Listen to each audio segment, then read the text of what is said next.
Good evening, this is QTV News coming to you live from our studios on Kairaba Avenue, and I am Ashma Uba. Thanks for joining us. Here are the main news headlines.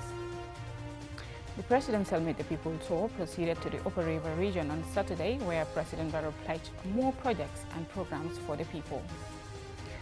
At the completion of President Barrow's dialogue with the people of the Upper River region, there were requests for development projects, including roads, electricity, and water, amongst others. The mayor of Madison, Wisconsin in USA, Satya Rhodes Conway, arrived in the Gambia on Sunday for a week-long visit as a guest of the KMC to strengthen the twinning relationship between Madison and Carnifing. Ecobank Gambia on Saturday presented a check for $200,000 to Molo Association as part of the commemoration of Ecobank Day held in Tuyaring Village. In international news, some desperate Afghan parents are allegedly giving their children, hungry children, medicine to sedate them, while others have sold their daughters and body organs to survive. Now those were main headlines, now the news in detail.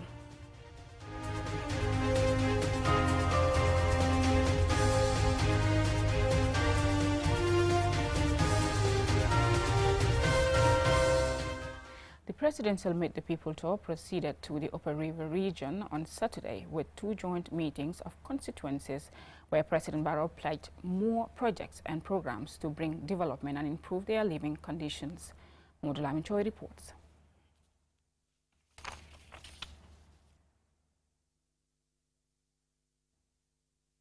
The first meeting in the Upper River region. The dialogue hears expressions of gratitude to the President for bringing access to certain social amenities. Speaking on behalf of the women and youth of these constituencies, Our Lady Councillor Fadu Keda and Sekou Samura both cite the President's development record in their constituencies, including roads, bridges and electricity. They ask the President's government to do more to support farmers with farm machinery and provide more villages with access to clean drinking water. Mfale M. Kora, the chief of Tumana, reports the development recorded in his constituency, including a hospital that will soon be inaugurated. The chief joins other speakers to appeal for more social amenities and informs the President that there is only one high school in his district and a good number of villages without electricity. Through the Ministry of Gender and Children, women's groups in the Upper River region have been presented a check for nearly $5 million by the President from the Women's Enterprise Fund established by government to support and empower women across the country. The Minister of Lands, Local Governments and Religious Affairs, Sharif Abbasanyang, advises these constituents to take care of and protect their lands and trees to sustain our living and survival. In his dialogue with people at this meeting in Chamai village, President Adama Barrow promises to deliver more developments than he had recorded during his first term in office. On electricity access, the President reassures his government's target for a nationwide electricity coverage by 2025. About the cost of living, the President cites the impact of COVID-19 pandemic on food commodities, particularly rice. To tackle the problem, President Barrow updates the meeting about his government's readiness for interventions on rice cultivation. From the Chamoy meeting, the President departs for another joint meeting for Basse and Jimare constituencies. The meeting venue marks the first meeting the President has ever conducted in the village of Mankamankunda, where he was born.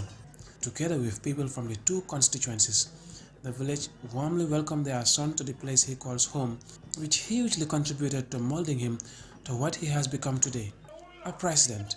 The dialogue begins with messages of appreciation from speakers highlighting the President's development in the URR, which some are currently benefiting from. Ajajarai Jagana, a lady councillor, speaks on behalf of the women in the Basse and Jimare constituencies. She said women engaged in agriculture are faced with lack of machinery such as tractors to ease their work.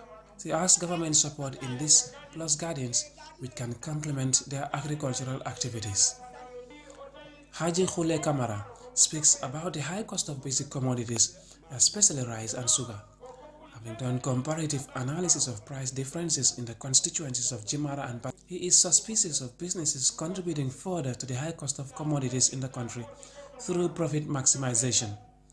Mr. Kamara asks government to put price controls to stop this. Another URR resident, Abu Karim Konate, bemoans this year's destruction of crops caused by heavy rainfall, which could cause huge losses to farmers. In that, he tasked the president to address the cost of fertilizer to make it affordable and accessible to farmers. Kausu Fofana speaks on behalf of the youth of the two constituencies. He reports the challenges facing young people, which has forced many to leave the country through irregular migration. He wants the youth to be empowered to support agriculture, particularly rice cultivation in the URR. Rural-urban migration is another challenge in this part of the country. Kausu Fofana believes could be addressed when government provides URR with similar opportunities or social amenities as those in the urban areas. President Adama Barrow takes to the lectern to give his first presidential address at his home village in Mankamakunda for the people of Basse and Jimara constituencies. President Barrow commences his address with a recollection of his childhood memory in Mankamakunda, his relationship with and love for the village that has given him so much.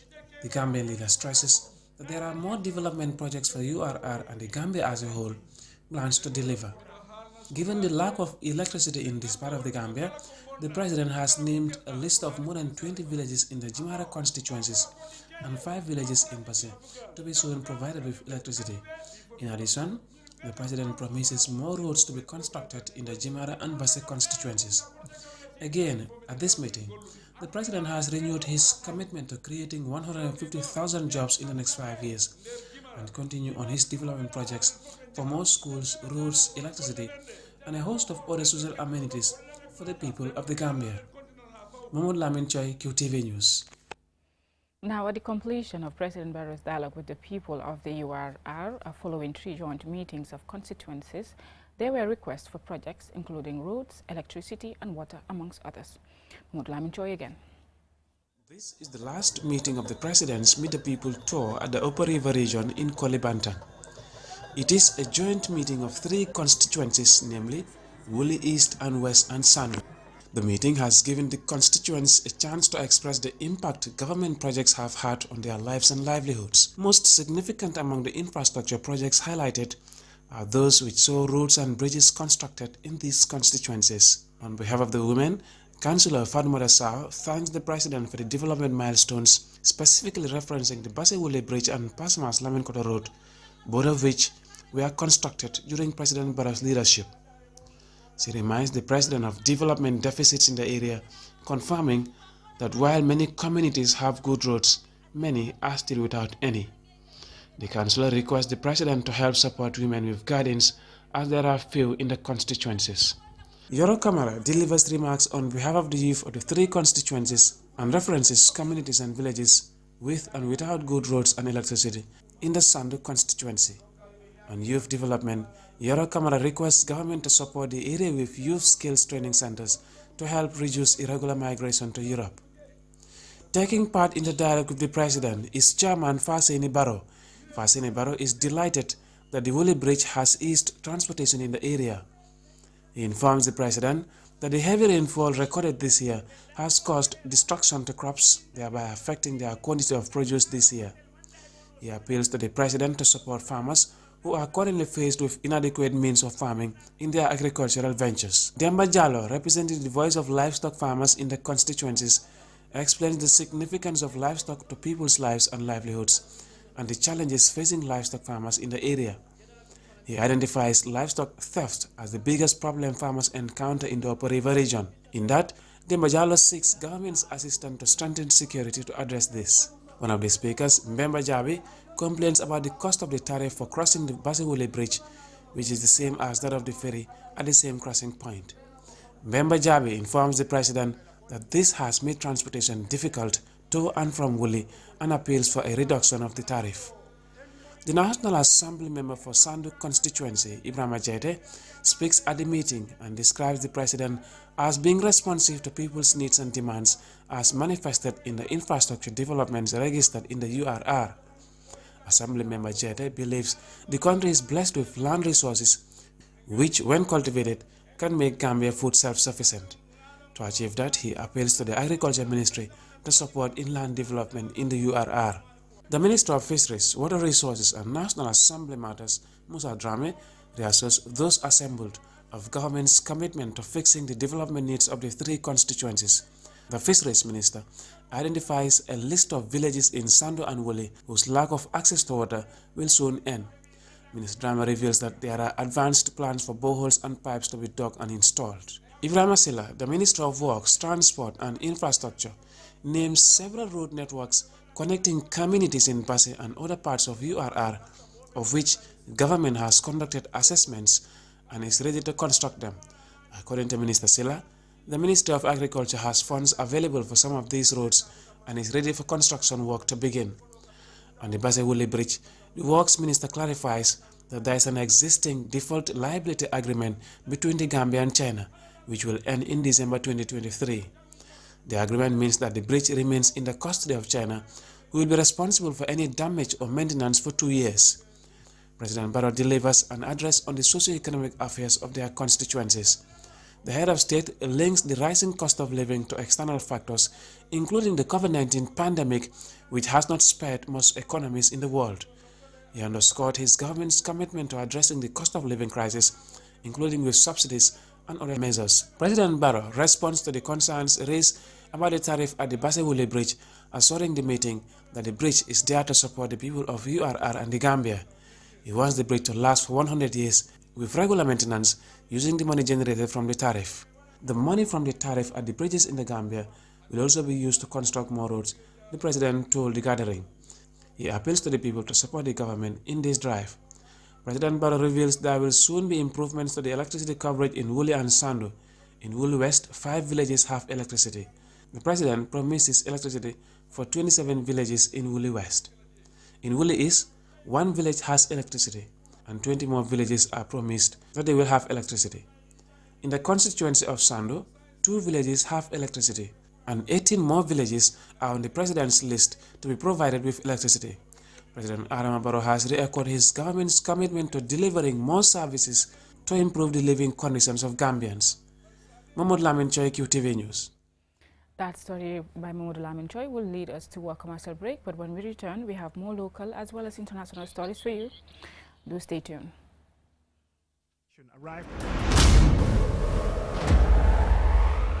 Under the auspices of the President, His Excellency Adama Barrow, the Muslim World League, in collaboration with the Gambia government, will host a conference of African religious ministers and ulamas on the 6th of December 2022. The International Islamic Conference will bring together ministers of religious affairs, leading Islamic scholars, policymakers, youths, community leaders across Africa to discuss and advance Islamic values that promote peace and tolerance. Let's come together and welcome our brothers and sisters in keeping with our trademark hospitality as the smiling coast of Africa.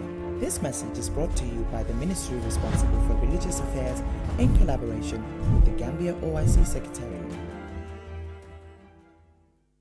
Q Money, the biggest mobile money service in the Gambia, has taken mobile banking to the next level. Now, you can link your Q Money wallet with your bank account. Yes, link your Ajib or EcoBank accounts with your Q Money wallet and get instant access to your cash anytime. No need to queue at the bank anymore. Transfer funds from your bank account to your wallet or your wallet to your bank account using Q Money Bank Link is the fastest, most secure, and convenient way to transfer funds between your wallet and bank account. For more information, call our customer care on 133. Q Money, Sunyu Kalpe. Terms and conditions apply.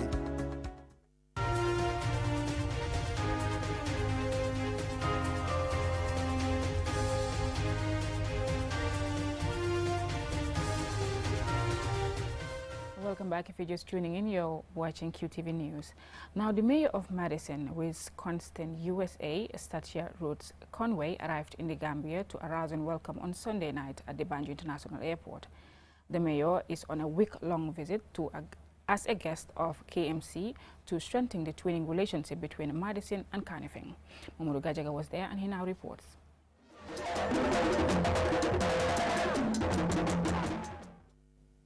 The delegation arrived at the airport to a rousing welcome with drumming and dancing in a display of Gambian culture and hospitality. 19 people are part of the Madison Mayor's delegation, who are here as part of strengthening ties between Madison, Wisconsin and Kanifing. The party were received by Deputy Mayor of KMC, Binta Jane, and other KMC officials. The two cities have already established a twinning relationship. Madison Mayor Satya Rhodes Conway, says he is looking forward to cooperation in education and other areas. After 24 hours of travel, and we're very much looking forward to seeing all of our friends from Kanifing, to enjoying our time here, to exchanging information, to learning, but also to deepening the ties of friendship between Madison and Kanifing. Thank you so much for the kind welcome. It's been really overwhelming so far, and we're very excited for the week that we'll have here. Well, one of the focuses of this trip is education and forming bonds of education between the Gambia and Madison, and particularly Madison College. So I'm very much looking forward to that. We're also just going to learn more about Kanifing and the ways in which Kanifing is similar to Madison. I understand KMC is a growing municipality, as is Madison, and so I'm sure there's many things we have in common. Mayor Rhodes Conway's delegation all expressed happiness about their reception on arrival at the airport. Samba Balde, a Gambian American District Assembly representative in Madison, Wisconsin, is among the visiting party. We are so very excited to be here. As you can see, I am sweating like crazy. But I just want to give a brief rundown of why we are here and how we got here. In 2015, was when I was elected at the Madison City Council, and the first thing that we did was to establish a sisterly relationship between the city of Madison and Kanifing. Since then, we have had the mayor of KMC visit Madison along with other delegates. We have always been trying to put a trip together, but this year is when it is possible. With COVID, we are not able to make it here. So for those who are not aware of how the sister city works, it's a relationship between Kanifing and the city of Madison. During their visit, they will pay a courtesy call on the Higher Education Ministry, which will see the signing of an MOU between Madison College and the University of the Gambia, amongst other activities. Mamadou Gachaga, QTV News. Now, Ecobank Gambia on Saturday presented a check for $200,000 to Mbolo Association as part of the commemoration of Ecobank Day, held in Tujereng village in Kombo South. Usman Jidabo attended the event and he filed this report. This is a Pan-African initiative supported by the Ecobank Foundation that takes place in the last quarter of each year as part of their initiative to give back to the local communities where they operate. The theme for this year's Ecobank Day celebration is Leave No One Behind, Financial Inclusion for All. The commemoration this year focused on promoting financial inclusion and literacy amongst women and youth in marginalized communities. Salamata Jallo, the acting managing director of Ecobank, says they partnered with Mbolo Association because the association aims to empower women and girls through TVEC education. The project is a sustainable development project led by women. We decided that this is the best way for us to contribute to the communities in which we operate. So we've been here since this morning, and we are trying to discuss with these the communities and give back. Also, we have a training that is going to be done all over the afternoon for us to at least share with the ladies the basic tools for them to be able to manage their finances, which we think is very important since women are backbones, and especially in Africa, women are our backbones, and we all need to have them grow. Madam Jallo also revealed that for the last 3 years, Ecobank has been helping in health-related issues such as combating non-communicable diseases affecting many people in the country. However, the bank decided to switch their attention to financial literacy, which is also a big concern for African countries. Malan Sambu, the chairman of Mbolo Association, states that the partnership with Ecobank demonstrates their drive to contribute to national development. Each and every one of us can contribute to the national development that we're talking about, to make sure that we achieve our goals, especially looking into the Paris Agreement of the reduction of the global warming to 1.5 degrees. I think this check that EcoBank have presented to us will be able to give more opportunities to young women, to be able to get access to education in the green world. Following the presentation of the check by EcoBank's acting MD, the chairman of Mbolo Association led the bank staff on a tour of the association's facility where women and girls are trained. This was followed by a training session in financial management for the women and girls by the EcoBank staff. Mbolo Association works with women and girls from low-income families to build and offer diverse training opportunities tailored to their specific needs. EcoBank Gambia was established in October 2007 as a financial institution offering different products and services to its valued customers. The bank posted strong financial performance at the close of 2020 with total asset size of over $10 billion, shareholders' funds of over $1 billion, and profit after tax of $350 million. For QTV News, Osman G. Dabo. Now that story by Osman G. Dabo will lead us to international news.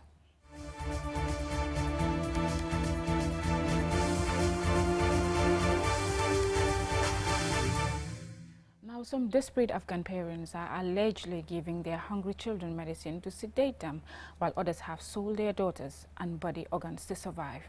The country has been suffering from a severe food crisis since the Taliban took back control. Lena Iyigwenyiba tells us more. According to a BBC report, many Afghans give medications such as alprazolam, which are tranquilizers usually prescribed to treat anxiety disorders, for their hungry children to fall asleep and not feel the effects of hunger. Health experts say that when given to young children who do not get adequate nutrition, drugs such as these can cause liver damage, along with a host of other health problems.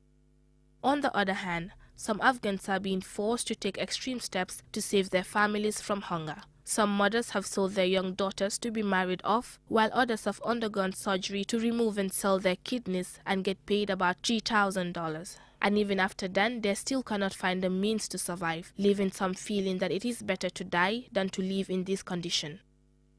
Most of the men in the area outside the city of Herat work as daily wage laborers. They have been leading difficult lives for many years. But when the Taliban took over last August with no international recognition for the new de facto government, foreign funds flowing into Afghanistan were frozen, triggering an economic collapse which left the men with no work on most days.